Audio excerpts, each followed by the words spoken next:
My daughter dropped a bombshell about my ex-wife's new life. Dad, Mom isn't who you think she is anymore, Mia whispered, seatbelt still warm against her hoodie as the car door thudded shut. I'm Alex, 36, a residential electrician who keeps houses honest. My hands are steady. My pay is modest. My daughter's stability matters most. Our custody handoffs are usually quick. Bag, hug, update about homework, a joke about my scuffed work boots. Tonight had a different gravity, like the air thickened around us and the dashboard lights learned to stare. I kept the engine humming to calm my nerves and asked if she wanted to talk in the car or upstairs. Here, she said, picking at a loose thread on her sleeve like a fuse she didn't want to light. Start where it hurts least, I said. She pressed her phone to her thigh, like it might jump. She's different at the townhouse, she said. Different how? I asked, aiming for calm and landing somewhere near frightened. She uses another name sometimes, Mia said. People call her Tess Lane. Lane isn't our last name. There's a man, she added. He has a key. I asked if she felt safe. She shrugged yes, then shook no. 13 and already learning to measure adults. Tessa always loved reinvention. When we met, she turned thrift store finds into elegance. When we divorced, she turned hurt into plans. Reinvention needs sunlight and paperwork, not shadows and aliases. Did she ask you to keep secrets? I said. She said some surprises are fun, Mia answered. She said you wouldn't understand. I breathed through the sting. I told her secrets aren't toys. Kids shouldn't carry them. She nodded like someone who has already been carrying. At the apartment, I idled the engine.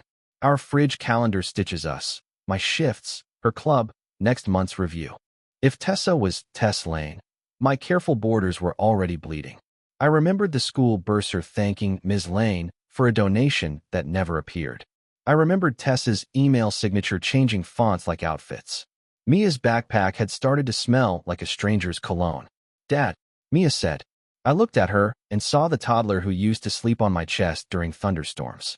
Whatever this is, I told her, you're not alone. We carried her bags up. The hallway bulb flickered. Another work order for Monday.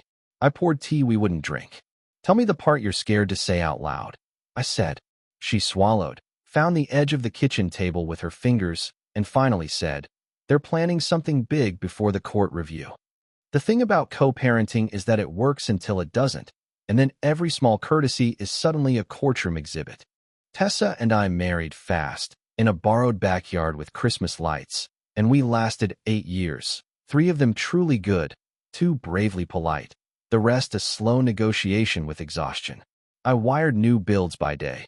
She pivoted from marketing assistant to freelance brand consultant, a phrase that fit anything and nothing. After the split, we wrote the rules down like we were labeling breakers in a crowded panel. Mondays and Tuesdays with me, Wednesdays and Thursdays with her, alternate weekends, rotating holidays, no overnight travel without consent, no new partners introduced without discussion. We even downloaded a co-parenting app that time-stamped messages and tracked reimbursements, school fees, cleats, orthodontist bills. Tessa loved the app's emoji reactions. I loved the receipts. It made us civil. It made us almost friendly. Then came last month's mix-up. Mia's Thursday night bled into Friday morning without notice. My text sat unread. At 8:10 a.m., Tessa wrote, "Traffic, sorry." Mia arrived late to school with a Starbucks she isn't allowed. When I asked Tessa to stick to the schedule, she sent a heart and a quote about flexibility. Aunt Rosa said, "Document, don't argue." So I documented, date, time, screenshot. Later, Mia mentioned a late dinner that sounded like a party. Who was there? I asked. Just Mom's friends, she said, eyes skittering to the floor. Any names? She said we don't share private details with people who don't understand. I tried to remember the woman I first loved. Sharp, funny, resourceful. In counseling, she said I shut down after solving other people's emergencies. I said she kept raising the ceiling of what counted as success. We were both a little right and very tired. The day we signed the decree, we promised to protect Mia from our disappointment. We were doing okay until the mask started to slip. The fresh wound was small on paper and huge in feeling. Tessa posted a photo of Mia online, tagged with the townhouse address visible in the background. That post drew a comment from someone using her new name. Receipts started multiplying like wire scraps after a rushed job. In Mia's folder, a sales slip, silk dress, size 4, paid cash. It's for a client shoot, Tessa texted when I asked, cheerful as a radio host. The following week, Mia came over with a new weekend bag stamped Lane in gold. Gift, she said, cheeks hot. From who? Aunt Nia. She tried, a name that didn't exist. I let it slide because some battles are losses that grow teeth. Later, I told myself I was reading too much into fabric and fonts. At pickup, Tessa wore a blazer I hadn't seen. Networking event, she said, handing over Mia's backpack and a smile that missed her eyes. What kind of networking? I asked. High-end branding, she said. My brain did the math. Reinvention isn't a crime, I told myself. Maybe I was bitter, but the story started not to rhyme. Mia's teacher emailed that Tessa missed a meeting. The same hour, Mia said she sat through a quiet dinner, while her mother whispered with a tall man. The same weekend, a reimbursement split oddly, half on Tessa's card, half cashier's check. That's how the client pays me, she said. Brand consulting is fluid. I wanted to believe fluid wasn't a synonym for hidden. Bring it to me straight, Aunt Rosa would say. You don't win by being louder, she said. You win by being exact. She handed me a notepad. Date, time, photos, names. I was writing May 14th when Mia knocked on the bedroom door with a look I'd never seen on her face. She moved like telling the truth felt like betrayal. I don't want you to get mad at her, she said. I won't get mad, I answered, which wasn't the same as promising not to act. She unlocked her phone and scrolled past selfies, a geometry meme, a video of our cat, and stopped on a blurred shot through a restaurant window. Tessa leaned in, hand on a man's sleeve, laughter frozen between them. The photo wasn't scandal, it was context. The reflection showed neon from a bar near a storage facility I use. Do you know his name? I asked. Mia nodded slowly. Victor, she said. He tells people he's a consultant too. The word consultant had started to mean nothing. There's more, she said, voice thin. Can you promise you won't tell her I told you? I told her I would protect her first and tell the truth second. She held up a photo of Mom kissing a man named Victor. The school's spring arts night smelled like tempera paint and cafeteria pizza. Parents clustered near glittering collages, pretending not to compare.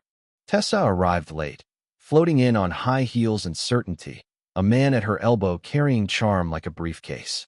Alex, this is Victor, she said, precise, as if we were colleagues at some conference. Consultant, Victor added, palm cool, smile warm and thin. For what? I asked. Brand architecture, he said, a phrase as sturdy as fog. Mia drifted toward her friends like a leaf finding a current. Tessa introduced him to a bored parent, dropping names like coins in a fountain. We've been advising quietly, she said. Her hand brushed Victor's sleeve the way it used to brush mine when she wanted a point to land. I watched for the small signs you only see after a divorce, the borrowed phrasing, the glancing choreography, the way he guided her through space like he owned the map. Aunt Rosa would have told me to catalog, not conclude. So I cataloged. Time, faces, words, the way Tessa's laugh rose a note when she said Lane. After the choir, Mia tugged my sleeve. I found something, she said. In the car, windows fogging with our breath, she scrolled to a hidden folder inside a messaging app one didn't recognize. Mom thinks I don't know the password, she said. The thread was labeled TL Projects. The icon was a white square with a black line, spare as a luxury logo. The messages were clipped and practical. Meet at 9. Wire hits by noon. Keep the Lane account separate. No paper mail. I asked how long she'd seen them. Weeks, she said. I was scared you'd fight. I wanted to call Tessa right then and put the weight of my voice on the facts. But I heard Rosa. Document, don't confront. So I took screenshots on Mia's phone and forwarded them to mine, emailing myself with the bland subject line grocery list. I wrote down dates, May 14th, May 22nd, June 3rd, and amounts that sat like nails, for $1,800, $3,200, $7,500. What is TL? Mia asked. Could be Tess Lane, I said. Could be True Lies, I didn't say. The key tag read B12, tucked beside a Lane creative check. At home, small things turned sharp.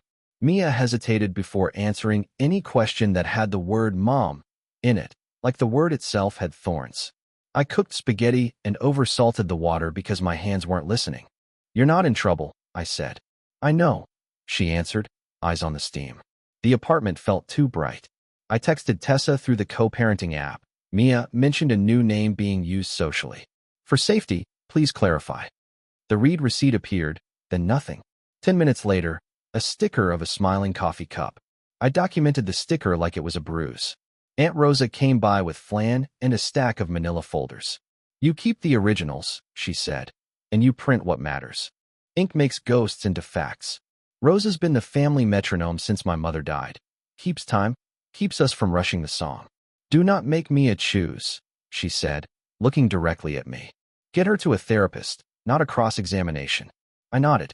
She tapped the notepad where I'd written TL, B12, May 14th, for $1,800.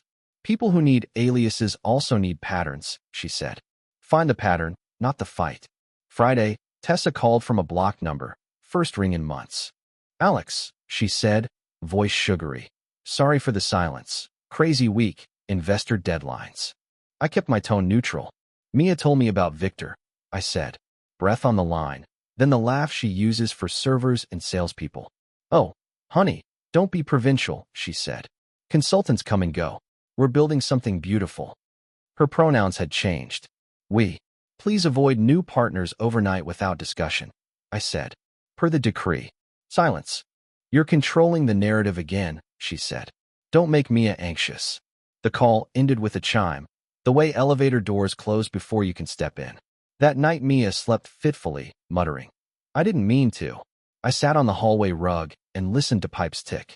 I thought of the townhouse's glass staircase, the way sound would travel in a place that tries to be an image before it's a home.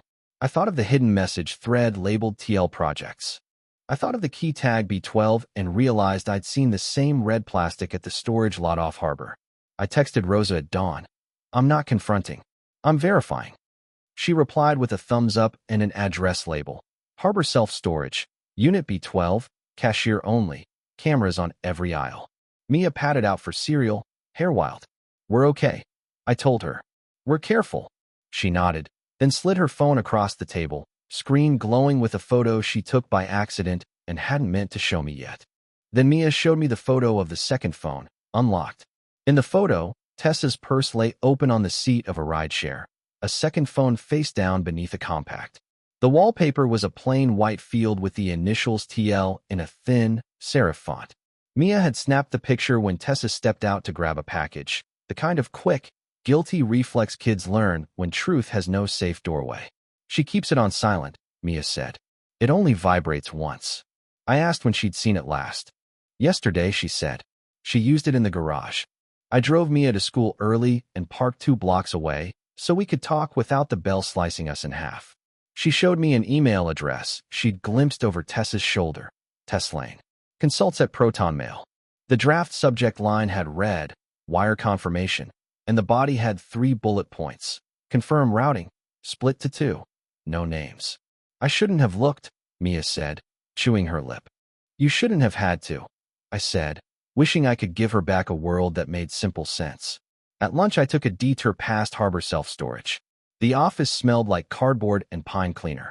Checking rates. I told the clerk, a bored man in a beanie.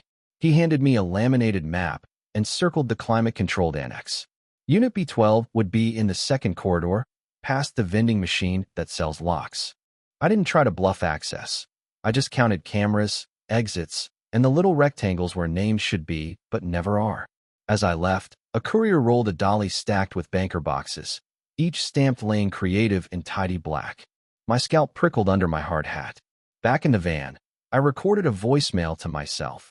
June 11th, 12:40 p.m. B12 observed. Boxes labeled Lane Creative. Storage paid cash per clerk. Asked, he said, lots of consultants do cash. I photographed the posted rate sheet and the cashier-only sign. Then I opened the co-parenting app and added a note under expenses disputed, storage unit possibly related to child custody, request disclosure. I didn't send it. Rosa's rule, gather for 7 days, then act. That evening, Mia handed me a small red plastic tag she'd found near the townhouse garage steps. B12 etched by a cheap engraver, Neck of the tag nicked like it had been worried between fingers. She told me to throw trash out, Mia said. It fell from her bag. I photographed it against a newspaper for date proof and slid it into Rosa's manila folder. We're not snooping, I told Mia. We're preserving. She nodded, absorbing my words like she would later need to quote me back to a stranger in a tie. I stared at the tag and finally said aloud what fear had been avoiding. This isn't reinvention. It's concealment with a calendar and a key. Saturday, Rosa drove me back to harbor in her dented Corolla, the one that smells like hairspray and peppermint. You'll want a witness, she said, thrusting a notebook at me. You'll also want patience. We signed in for a unit of our own, B52, a month to month, so we could legally be inside the corridors without prowling. The manager scanned our IDs and handed us a code. Stay in your lane, Rosa murmured, then laughed at her accidental pun. We walked the halls like bored customers, and I counted steps. 26 from the keypad to the vending machine, 5 more to the B row, 12 to B12. The roll-up door of B12 showed fresh scratches around the lock, as if a nervous hand had missed the slot. Down the aisle, a couple argued about Christmas decorations. We pretended to admire bubble wrap while I took photos of the general area. I didn't need to open anything. I needed to know who else visited. At 11:19 a.m., a man with a navy cap approached B12, looked both ways, entered a code, and vanished inside. He wasn't Victor. He moved with the care of someone used to being almost seen. When he emerged, he carried a flat file box and a glittering garment bag. Rosa, peering into a compact mirror like any ant, caught a reflection. The bag tag read Lane. TL. At the bank Monday, I asked a teller I know, Kathy, the kind who remembers nicknames, about cashier's checks. They're popular with people who want certainty, she said. You purchasing? Just curious, I said. She told me anyone can buy them with cash up to $10,000 without a CTR form, but multiple checks can be aggregated. It's all about patterns, Alex. She smiled like she was teaching an old trick to a careful dog. On my way out, I saw Tessa through the glass at the far counter, scarf, sunglasses, posture that says I dare you. She was with a manager, sliding papers across, palms up, not a guilty gesture but a rehearsed one. I took a time-stamped photo of the lobby clock and texted Rosa. 11:42 a.m. Tessa at First National, manager's desk. The private school bursar called me back about a question I didn't remember asking. Thank you for your family's generous support, Mr. Alvarez, she said. Your ex-wife processed the Lane Fund pledge. My mouth went dry. Lane Fund? I asked. Our creative arts expansion, she said. Ms. Lane asked that the plaque be discreet. I wrote it phonetically, discreet, not discreet, because people reveal themselves in the words they misspell. What date? I asked. May 22nd, she said. Cashier's checks totaling $7,500. I drove to work and miswired nothing but thought about everything. The timelines didn't rhyme with Tessa's availability. The donation spoke in a name that wasn't hers. The storage unit collected silent proof. That night, Mia found a ring box in a kitchen drawer at the townhouse and texted me a picture while hiding in the bathroom with the fan on. The engraving inside the ring read, V+T, new story, no witnesses. Proof clarified the shape before it explained the reason. In the folder, we had the red key tag B12, a photo of the second phone, screenshots of TL Projects payments. May 14th, for $1,800. May 22nd, $7,500. June 3rd, $3,200. Each with no paper mail in the thread. The bursar's confirmation of the Lane Fund pledge. Bank lobby photos timestamped near Tessa's presence. And now, the ring with an inscription that mocked the very idea of family. No witnesses, I muttered, tracing the words like a wire path on a blueprint. I called a background service I use for tenant checks and ran Victor with the last name Mia overheard, Klein. 3 results pinged. 1 dismissed charge from Nevada for operating without a business license. 1 civil lien from Florida tied to a dissolved marketing LLC. And 1 thin, recent LLC filing in our state under Klein Strategic Partners. Mailing address, a UPS store. Murky passed, Rosa said, reading over my shoulder. He's the kind of man who keeps receipts for charm. I drafted a calm note in the co-parenting app. For safety, please confirm legal surname used at school, medical, and donation events. Also, please confirm identity of any overnight partner per decree. I stared at it, then didn't send it. Not yet. Instead, I booked a consult with Attorney Brooks, a man who speaks in commas and statutes. Bring documents, his assistant said. And breathe. Mia's counselor, an old colleague of Rose's, agreed to see her Tuesday. Tell the truth you can carry, I whispered in the waiting room. Mia nodded, then glanced at a mother across from us scrolling a feed full of perfect kitchens. Do other moms have secret names? She asked. Some have secret fears, I said. Names are just the coat they hang it on. She half smiled, then disappeared behind the frosted glass. At night, I rehearsed a confrontation and kept changing the verbs so they wouldn't become weapons. Tessa texted a photo of Mia asleep on the couch, sunlight on her hair, soft as a commercial. Our angel, she wrote. I replied with a thumbs up I didn't feel. Then Victor texted from a number I didn't recognize. Let's be adults, Alex. You're confusing reinvention with wrongdoing. I didn't respond. I took a screenshot and filed it under tone. Brooks sat with our pile like a jeweler with a tray of stones. Structure first, he said. We have alias usage tied to financial activity tied to a partner with questionable filings. Whether the dollars are legal or not, the non-disclosure breaches the decree and raises custody risk. He tapped the ring inscription photo. And the fiancé, he said softly. Because that word is doing more work than they admit. I swallowed. Next step? He folded his hands. We gather sworn statements and set a mediated review, he said. We make sure Mia is shielded from the theater. Then Brooks looked up and told me something that made my hands actually shake. Brooks steepled his fingers. Your job isn't to catch them in the act, he said. Your job is to make the truth simple enough for a judge to see in one glance. He drew a box on his legal pad and labeled the corners. Alias, funds, partner, risk to child. Every document goes into one corner, and every corner touches Mia's well-being. That's the plan. I exhaled like a man stepping off a ladder.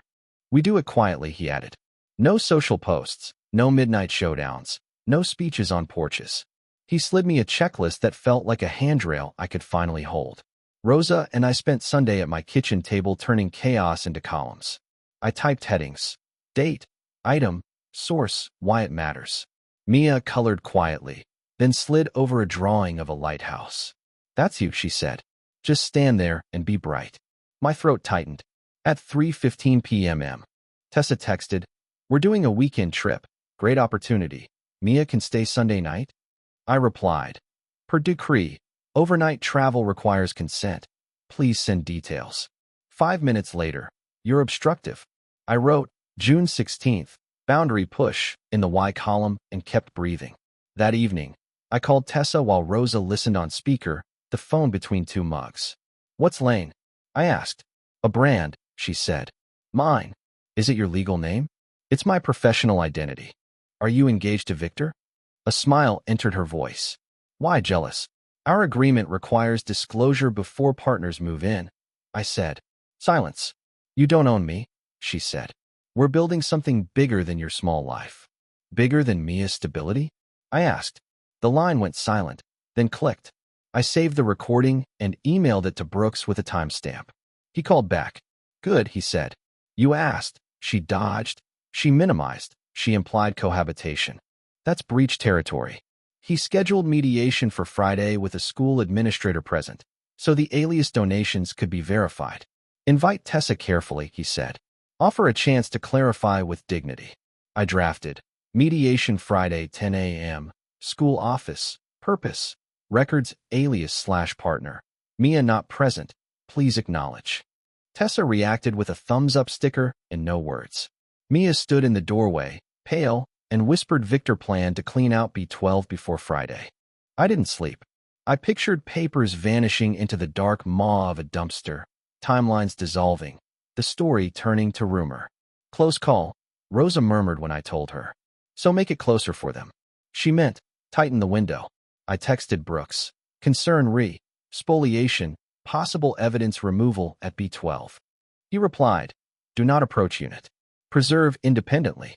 Request temporary order to preserve records at mediation. I paced the kitchen until the bulb hummed. Mia came out in socks and hugged me without speaking. You didn't do anything wrong, I said into her hair. Secrets are heavy. Grown-ups carry them. That afternoon, Tessa showed up early for drop-off in a white blouse and apology perfume. We need to talk privately, she said, already stepping inside. Not without Mia hearing what concerns her, I said. She smiled for the ceiling. You're making drama. Victor appeared on the walkway with 2 shopping bags and a grin meant for cameras. Big weekend, he said. We've got a tasting. Mia shrank behind me. Tessa's eyes flashed. Don't poison her against joy, she whispered.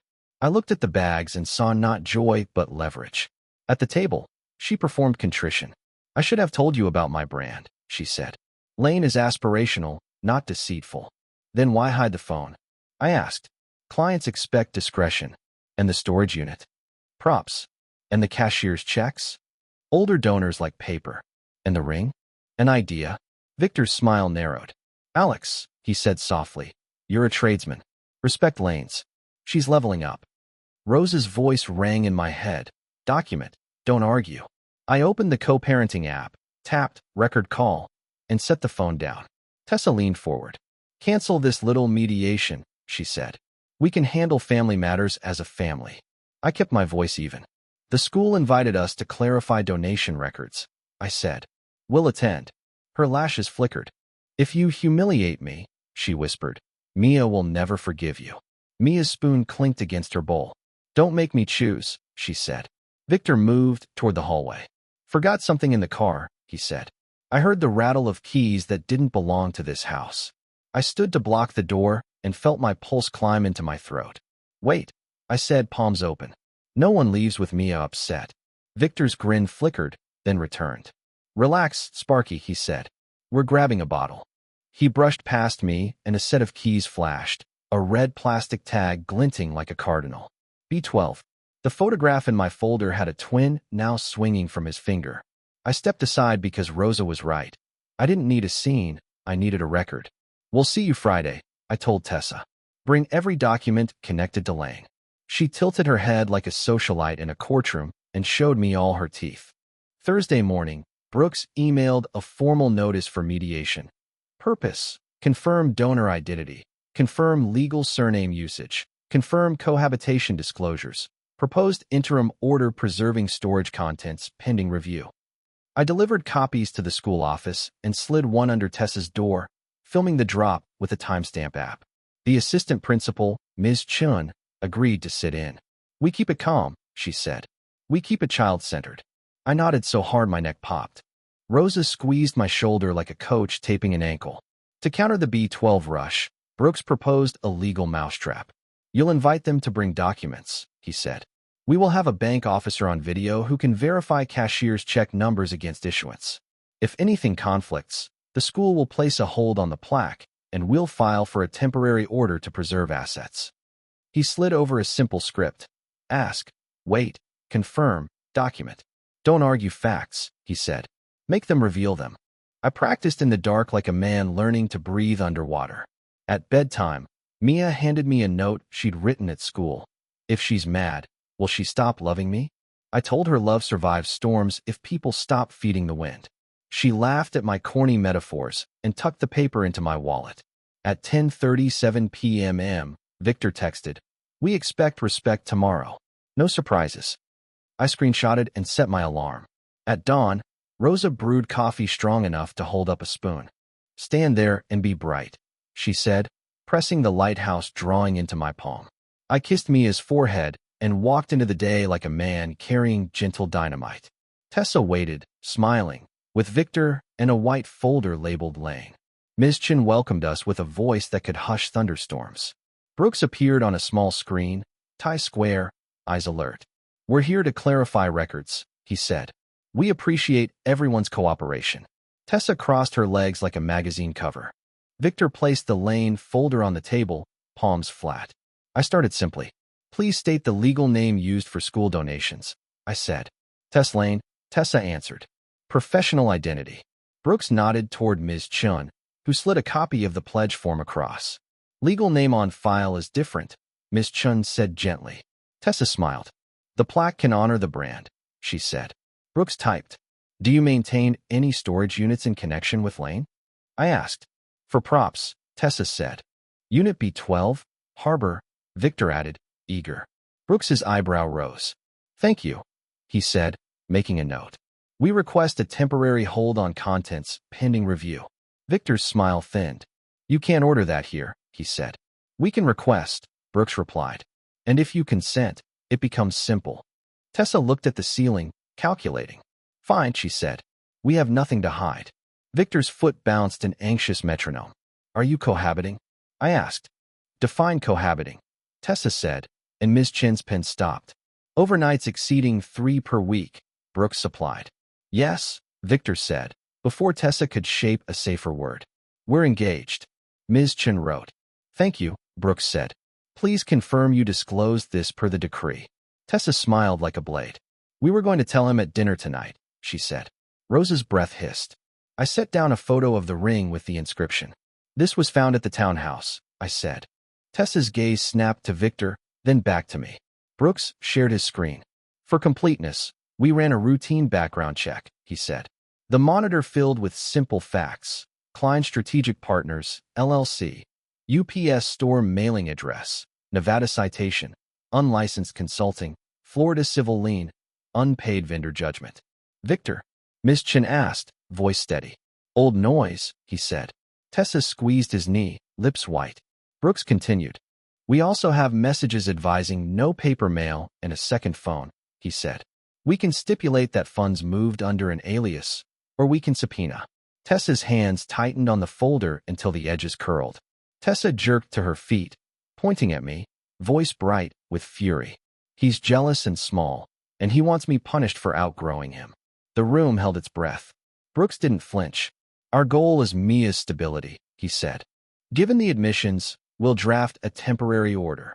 Disclose all names used in financial dealings related to the child's school, preserve storage contents, and pause new overnight arrangements until a formal review.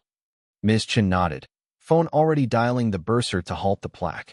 Tessa sat slowly, fury cooling into strategy. You're humiliating me, she said. You humiliated yourself, Rosa answered softly from the corner. Victor stared at the screen the way men stare at oncoming weather. By afternoon, the courthouse clerk stamped a slim packet with authority that felt heavier than its paper. The judge signed a short order. Maintain status quo, disclose aliases to school and medical offices, preserve B12, no cohabitation until disclosure and background complete. Counseling for Mia. I called Mia from the parking lot. It's going to be okay, I said. It will be boring and official, which is how safe things feel. She laughed, a small bell. That night, I worked overtime on a panel swap and let the hum of fluorescent lights sand down my nerves. Reactions split like a branch in a storm. Tessa texted paragraphs about controlling narratives, and my brand is not a threat. Victor sent a screenshot of his clean state record from this year. I replied with the lien number and the Nevada citation case ID. Then silence. Rosa brought soup and the good kind of gossip. Neighbors had seen Victor loading garment bags at dawn, then driving away alone. He doesn't like orders, she said. Mia asked if I could still come to her Saturday game if handoffs were supervised. Try and stop me, I said. What I paid, beyond lawyer fees, was time and posture. Overtime meant I slept wrong and woke stiff. My apprentice asked why my hands shook. Too much coffee, I lied. The counselor asked Mia about secrets and stomach aches. Mia confessed she'd started wearing headphones at night to drown out the townhouse arguments. We'll keep her here more until it's quiet there, I said. The judge's order made the air feel square, and square air lets a child breathe. On Thursday, I stopped by Harbor to confirm the lock tag and review the camera log with the manager. Then the manager mentioned a woman had asked yesterday whether anyone else had access to B12. Healing didn't feel cinematic, it felt administrative. We added the co-parenting app's structured calendar for everything, including no secret introductions, which reads officious until it saves a Friday. Tessa, through counsel, accepted conditions in writing. Disclose Lane as a brand alias. File a notice of intended name change if she planned one. List all storage units. Share Victor's background report and the dissolution plan for Klein Strategic Partners if they wanted handoffs to resume evenly. It's not punishment, Brooks said. It's scaffolding. Rosa called it a fence you can lean on without splinters. Mia started weekly therapy, a room with soft chairs and honest questions. What makes you feel steady? The counselor asked. Routine, Mia said. Dad's breakfast, she added, surprising herself. We built new routines that didn't require us to pretend. No talking about mom as a villain. No protecting mom like a fragile vase. Yes to feelings that didn't fit anyone's script. On Saturdays, we fixed up the old bike she outgrew and donated it to a shelter. You're teaching her repair, Rosa said. The world is made of repairs. Tessa oscillated. One day she wrote, I'm grateful we can be adults, attaching scans of storage receipts and a list. B12 only, contents, wardrobe, lighting, printed lookbooks. The next day, she sent a subtweet I heard about from a cousin. Something about small men afraid of ambition. I didn't respond. Victor faded to sporadic texts. You'll regret trying to ruin us. Then a final message. I'm out. The ring, she returned via Brooks, to de-escalate optics. My jaw clenched at the word optics the way it does when a breaker won't seat. We met in a mediator's office with ugly carpet and good pens. Brooks read the guardrails line by line. You can build a brand without building a maze, he said. You can love a man without hiding him from the paperwork. Tessa's face crumpled, then smoothed. I wanted a clean slate, she said, quieter than I'd heard in years. You can't erase your child's last name to get one, Rosa said. We agreed to a review in 60 days. If the storage matched the list and the donations matched the receipts, we'd ease the restrictions in steps. Driving home, Mia touched the lighthouse sketch and asked to keep it. I wired a porch light on a Sunday and thought about names. My work is literal. Copper carries current or it doesn't. Breakers hold or they trip. Families aren't circuits. They hum and flicker and sometimes need a reset button you can't see. I used to think dignity meant keeping quiet. Now I know it means telling the truth in sentences that stand up in daylight. If you're where I was, afraid that speaking will break the fragile peace, ask yourself which silence your child will have to carry. I kept Rosa's rules and my apprentice's patience and learned to choose boring safety over glamorous chaos. For viewers my age, older even, reinvention is a tempting gospel. You lose a job, a marriage, a map, you want a new name to outrun the past. Reinvention is fine until it hides the exit signs. If you're co-parenting, write the rules down and keep them boring. Save texts, screenshot payments, use dates, amounts, and places. Translate grand phrases into simple facts. May 14th, for $1,800 cashier's check, Unit B12 receipt. Ask the school who signed the pledge and under which name. If a partner bristles at paperwork, remember that honesty doesn't mind a clipboard. Mia's laughter has returned in small, ordinary bursts, the kind that some people don't notice and I could live on. She asks fewer permission questions and more curious ones. We still use the app. We still sit with the counselor. Tessa sends proof, then sends pride, sometimes in the same hour. Progress often looks like contradiction wearing sensible shoes. On a good evening, we eat pasta without rehearsing our lines. On a bad morning, I breathe and fix what I can reach. The lighthouse drawing fades in the sun, but it's still bright enough to find the shore.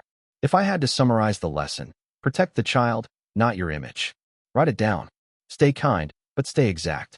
Love doesn't mean letting the truth get dressed in costumes. Hope isn't naive. It's a maintenance plan with a calendar and spare parts. Tonight, Mia and I will replace a cracked outlet cover, label the panel again, and make Coco will probably forget to drink. She'll roll her eyes and pretend not to memorize the steps. The future feels smaller and better, like something we can actually wire right.